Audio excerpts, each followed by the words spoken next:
Hey, Shalom, fam. This is Elder Misha here. I got another lesson here for you in this light bite. Um, I'm gonna try to kind of piggyback off what Elder Anderson brought out last week on the garments. Garments, as we know now, they're doctrines or understandings. And so I'm not going to hit on every single detail because there's just too much. So I'm going to try and focus on the main points that I want to point you towards. So let's get right into it. The topic or the word for right now that I want to cover is the word color or colors in the Bible. So we're going to focus on that word, and we're going to start here at Second Maccabees 3:16. Then whoso had looked the high priest in the face, it would have wounded his heart, for his countenance and the changing of his color declared the inward agony of his mind. So right here we could see that the word color is dealing with the inward agony of his mind. So we should know from that right there, it's dealing with doctrine. The word color means doctrine in the Bible. So, and I'm like I said, I'm not going to touch on every single word, but just from this precept, we see it's dealing with his mind, color. So next, let's go to Second Esdras 6:44. For immediately there was a great and innumerable fruit, and many and diverse pleasures for the taste, and flowers of unchangeable color, and odors of wonderful smell. And this was done the third day. So as you can see, all these words, they're referring to doctrine, fruit, taste, color, smell. And it's interesting that it says this was done the third day. That's okay. Now you're ready to convert. You're ready to choose. You got to choose. Which fourth day are you going to be? The novel, carnal, or spiritual? So, let's go to one more on color. Genesis 37:3. Now Israel loved Joseph more than all his children, because he was the son of his old age, and he made him a coat of many colors. So it's saying Joseph knew many doctrines because Israel had taught him. So he knew a lot of the doctrines. At some point, he's got to choose. He's got to choose one. It's not a sin to understand different doctrines or to know them. The choice is what you're going to teach. Okay, that's in the end, we got to hopefully all go towards and teach the spiritual word. So as you can see, the colors, the main ones, it's talking about doctrines. There's always carnal, spiritual, right? Carnal, spiritual. So now let's get more into the colors. We're going to start with red or scarlet. Isaiah 1:18. Come now and let us reason together, saith the Lord. Though your sins be as scarlet, they shall be as white as snow. Though they be red like crimson, they shall be as wool. So you can see here, he's using scarlet or red and crimson to refer to sin. It says, though your sins be as scarlet, So he's telling you right there, scarlet it's sin. You're off the understanding. He says they shall be as white as snow. So that's prophecy. Though they be red like crimson, so red and crimson, he's referring to sin. They shall be as wool. And we'll go to another one in Lamentations 4 and 5. They that did feed delicately are desolate in the streets. They that were brought up in scarlet embrace dunghills. So that's a negative connotation, right? So we know that scarlet is not good. Scarlet, and it says embrace dunghills. That's not good. So, and also, and I don't want to go too deep in it, but when it says they did feed, why is it a sin? Because they're feeding delicately, right? It tells you they that feed delicately are desolate in the streets. Feeding delicately is kind of like a picky eater. You know, they're picking and choosing what they want to learn. The Most High gave us straight up what we're supposed to learn. Supposed to learn the doctrine of Christ, right? Christ is the door. He's the way to the spiritual understanding. These that are feeding delicately, they are picky eaters. So they're picking and choosing what they want to learn. Oh, this sounds good for me. I don't like that. I'll leave that there. No, can't do that. So next, let's go to Revelation. Remember, we're still on the word scarlet. Revelation 17 and 3. So he carried me away in the spirit into the wilderness. And I saw a woman sit upon a scarlet colored beast, full of names of blasphemy, having 7 heads and 10 horns. So right there we see scarlet colored beast. That's her doctrine, full of names of blasphemy, full of lies.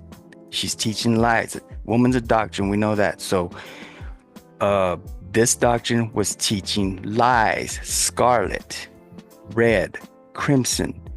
If you think about it, what is the life of our doctrine? It's the blood, right? The Most High tells us through Christ. Christ told us we're supposed to learn we're supposed to drink his blood, eat his flesh.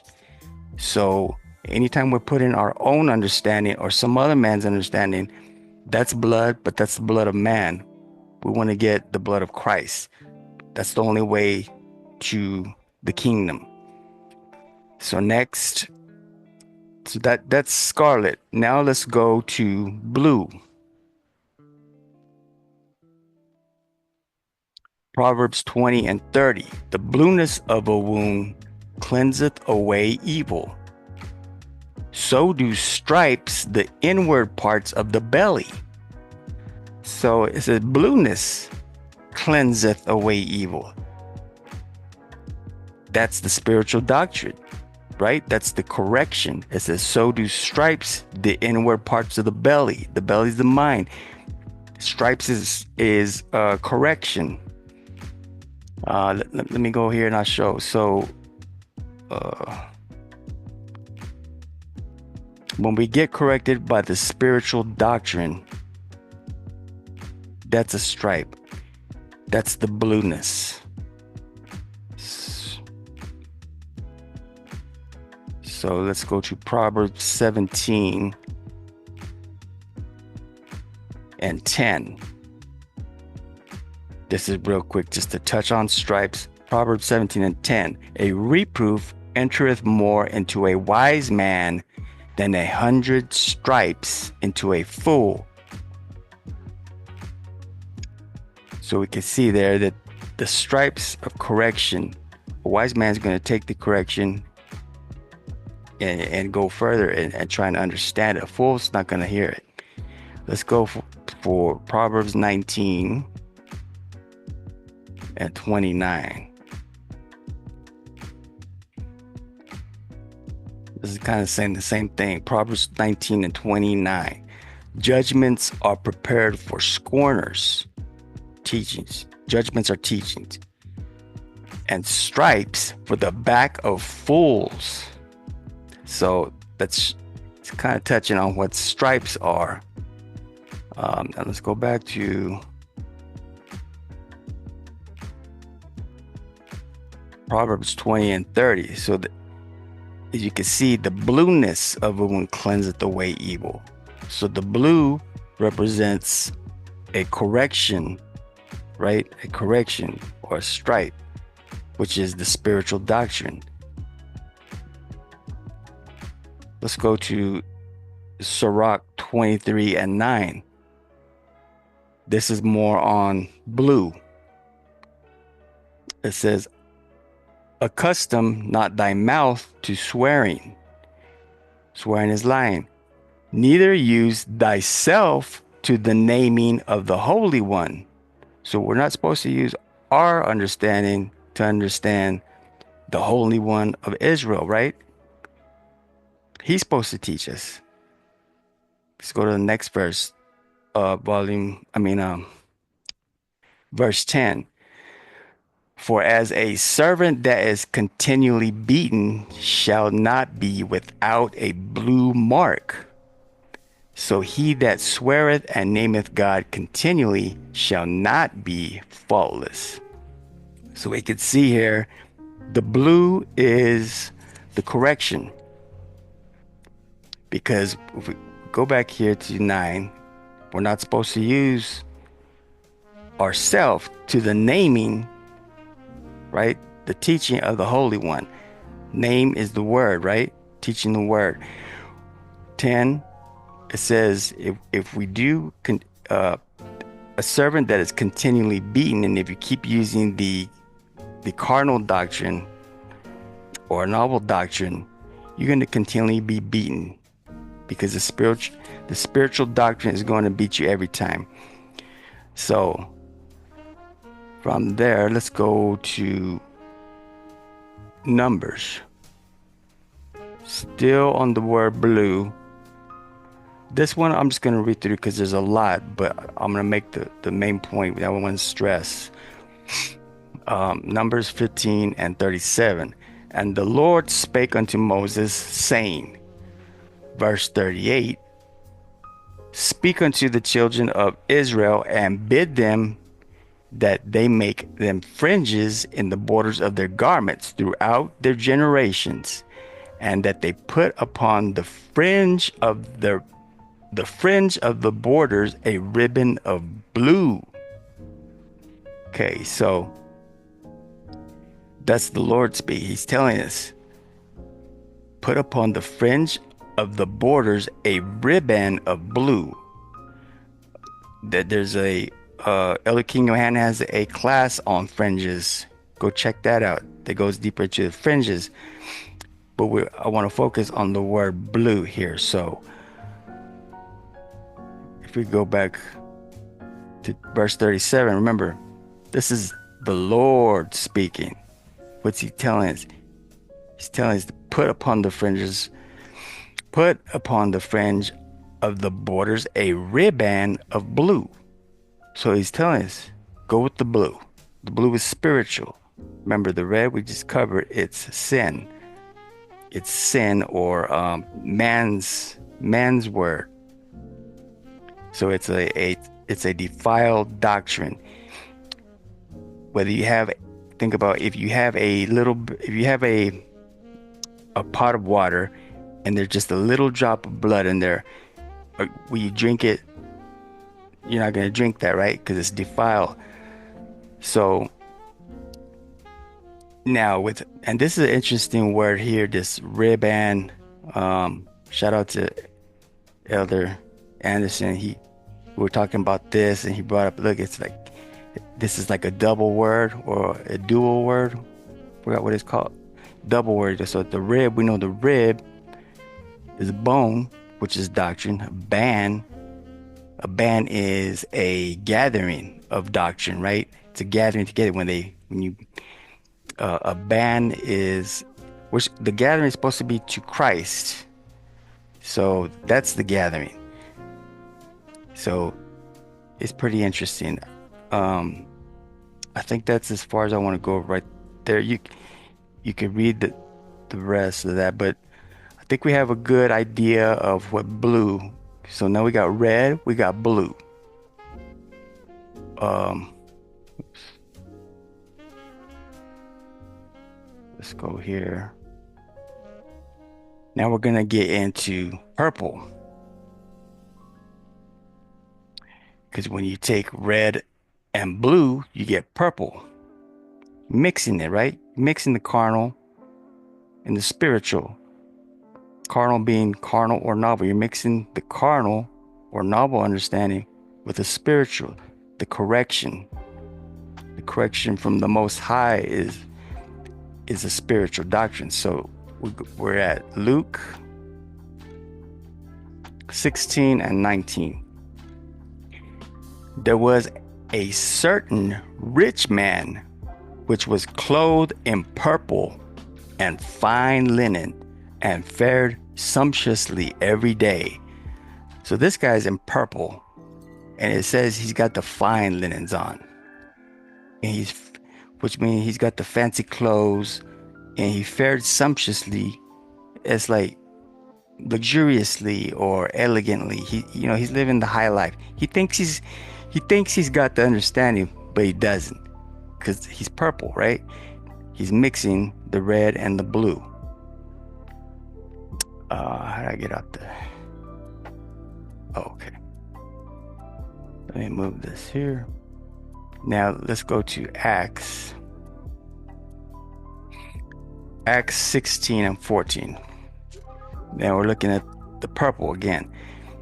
And a certain woman named Lydia, a seller of purple of the city of Thyatira, which worshiped God, heard us, whose heart the Lord opened, that she attended unto the things which were spoken of Paul. The main thing I want to show is the word purple, because look, a certain woman named Lydia. We know a woman is a doctrine. So her name was Lydia. What was she selling? What was she teaching? She was teaching a mix, right? Buying and selling is learning and teaching.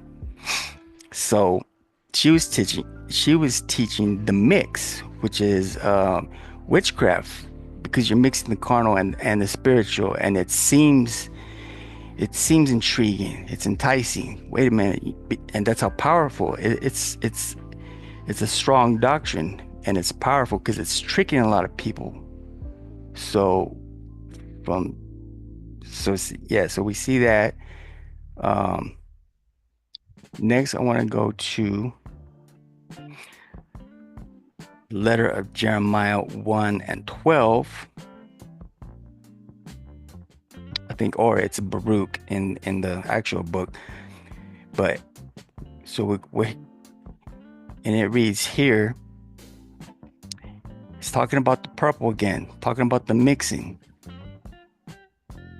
Yet cannot these gods save themselves from rust and moth, though they be covered with purple raiment. So they got the purple garments on, purple raiment, purple garment. So don't think of it literally, even though it has carnally manifested. So, but the main point is to take, they're mixing the doctrine, because they're keeping the people defiled. The doctrine is still defiled. Like I said, whether it has a little drop of blood or a lot, doesn't matter. It's still defiled. So that's how powerful it is. And it also, I want to, of course, let's drop down to 72. We got to hit that one.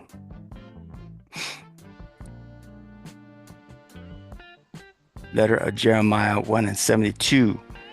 And ye shall know them to be no gods by the bright purple that rotteth upon them, and they themselves afterwards shall be eaten. and shall be a reproach in the country. So it's telling you right there, that bright purple, it's rotted, it rotteth upon them. That doctrine, it's no good. They're going to get devoured each and every time by the spiritual doctrine. Each and every time. The Most High said it, and he doesn't lie. So okay. Now we got the colors. We got the red or scarlet. We got the blue, and we got the purple. Next thing, so I want to go into the Elder Anderson covered the robes, the garments. So this is going to touch more and hopefully give you more understanding on this road. This is the way, this is part of how they crucified Christ, right? So let's go to Matthew 27 and 27. Start here. And like I said, I'm just going to touch on the main points. I'm not going to go into everywhere because it'll just take too long. Matthew 27 and 27. Then the soldiers of the governor took Jesus into the common hall and gathered unto him the whole band of soldiers. Okay. Next verse 28. And they stripped him and put on him a scarlet robe. So what is that saying? They say they stripped him of, are we supposed to clothe Christ? No. He's supposed to clothe us, right? We're supposed to put on the armor of God, which is the word. Right? We're supposed to be clothed with Christ and the Most High. We're not supposed to clothe him. What are we going to teach him? We're going to teach the Most High? We're going to teach Christ? That's not how it works. So right off the bat, we went off. When they stripped him, they took away his understanding and put on their understanding, which was, right here we see scarlet. Okay. And like I said, there's more. You can read all this. These are the four accounts, right? We started off in Matthew. I'm just going to go down. Next, let's go to Mark 15 and 16. And the soldiers led him away into the hall called Praetorium. And they called together the whole band. There's a band word again, right? The whole gathering. They understand the gathering of a doctrine. Go to the next verse, 17. And they clothed him with purple. And platted a crown of thorns and put it about his head. So we see there, the first in Matthew, they clothed him with scarlet. Now they gave him a purple robe. And like I said, you can reach each of the accounts more. I'm just going to jump to each one. Next, let's go to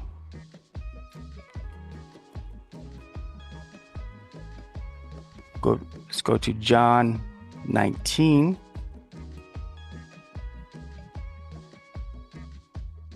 And we're going to start at 1.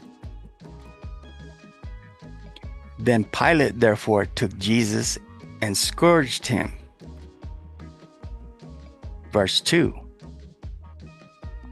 And the soldiers platted a crown of thorns and put it on his head.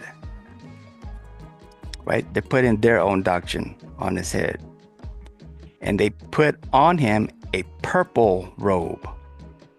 Okay, so again, it's purple. So right there, we got one instance of scarlet to a purple. This is how they crucified Christ, how they killed him, how they killed the understanding, right? Let's go here. Next, let's go.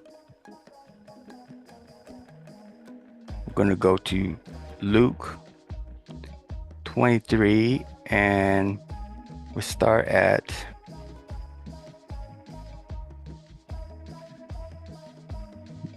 let's start at 11.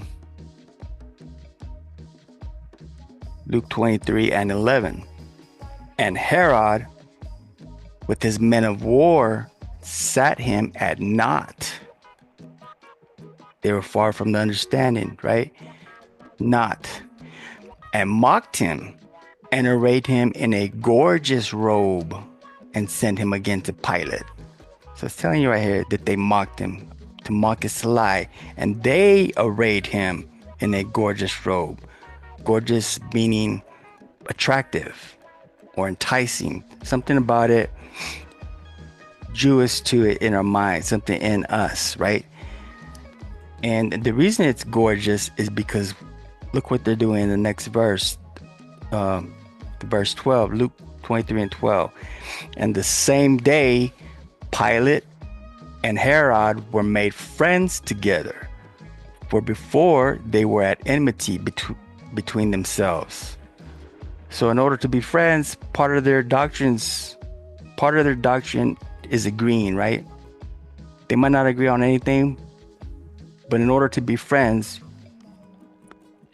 part of you has to agree, right? So, think about, they may disagree around the edges and stuff like that, but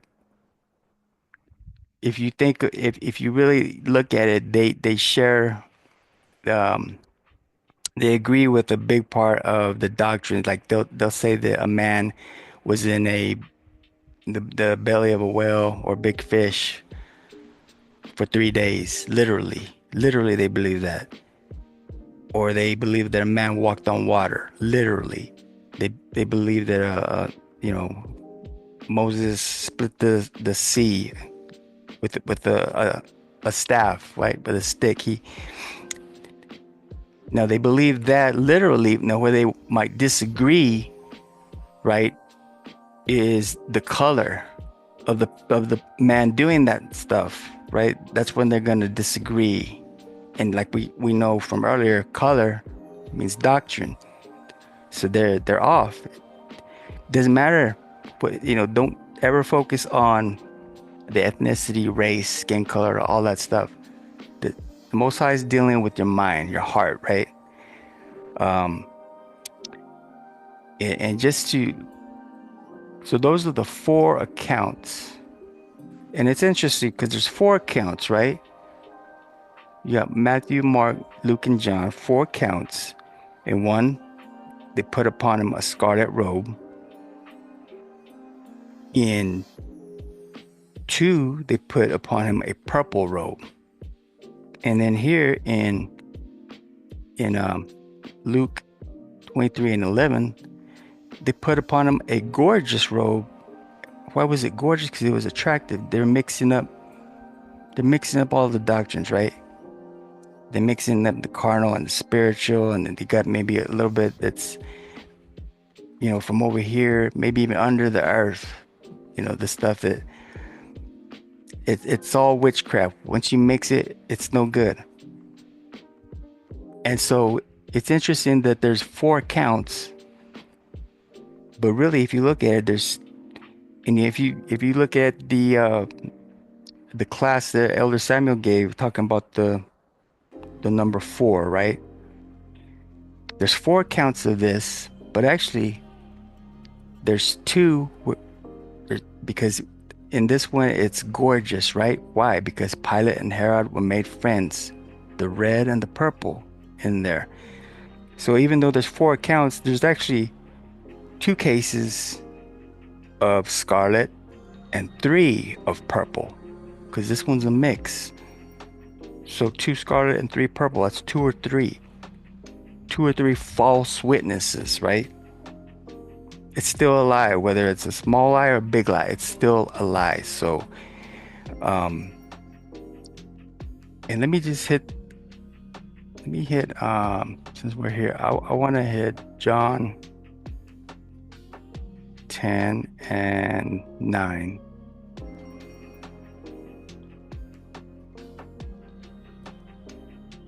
Christ is the door, right? John 10 and 9. This is Christ speaking. I am the door. By me, if any man enter in, he shall be saved and shall go in and out and find pasture. Even that, let's go to 1. Whoops.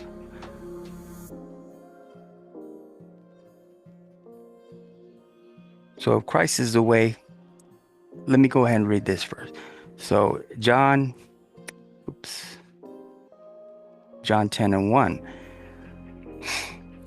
Verily, verily, I say unto you, he that entereth not by the door into the sheepfold, but climbeth up some other way, the same is a thief and a robber. Okay, and then let's go to real quick, Ephesians 2 and 18.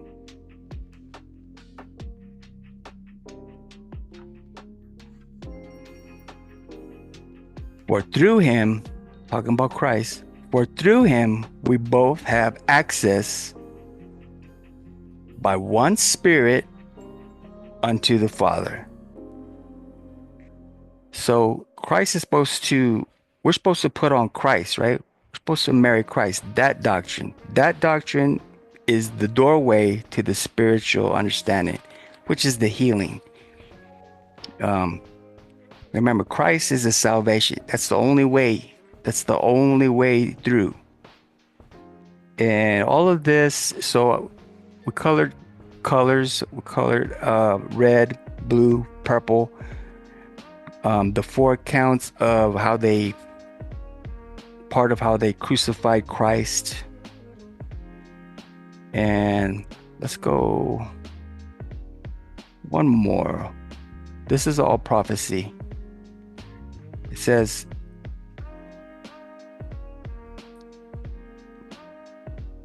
yeah, so we're supposed to put on Christ, not the other way around. We don't put our understanding on him. Got just one more for you. Let's see, 24. Actually, this whole, so Exodus 39, Exodus is, it's, as you can see here, it's talking about the blue, the purple, the scarlet. Like it's saying that the prophet, the person, is going to be getting the doctrine. He's going to be trying to get it right? He's trying to figure it out. We're trying to figure it out. 24. Let's see. This whole chapter and a couple of the ones. A lot of Exodus is dealing with the person getting their doctrine straight.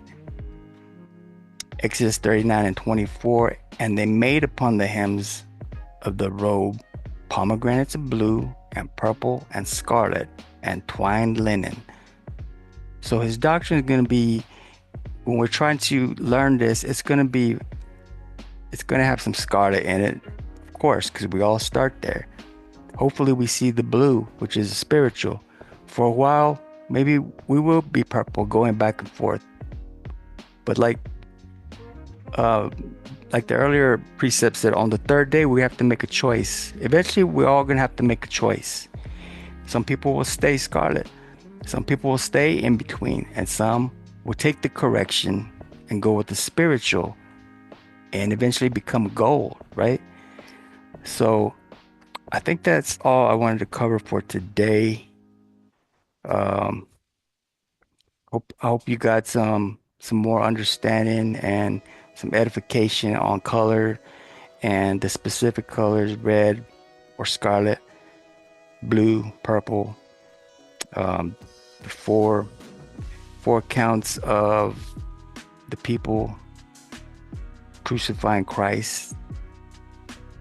And I think that's it for now. Until next time, we'll try and do one of these about once a week, either me or Elder Anderson, or maybe us both together. So we'll see. So until next time, I hope that that helped somebody out there just watching. So until next time, shalom, family.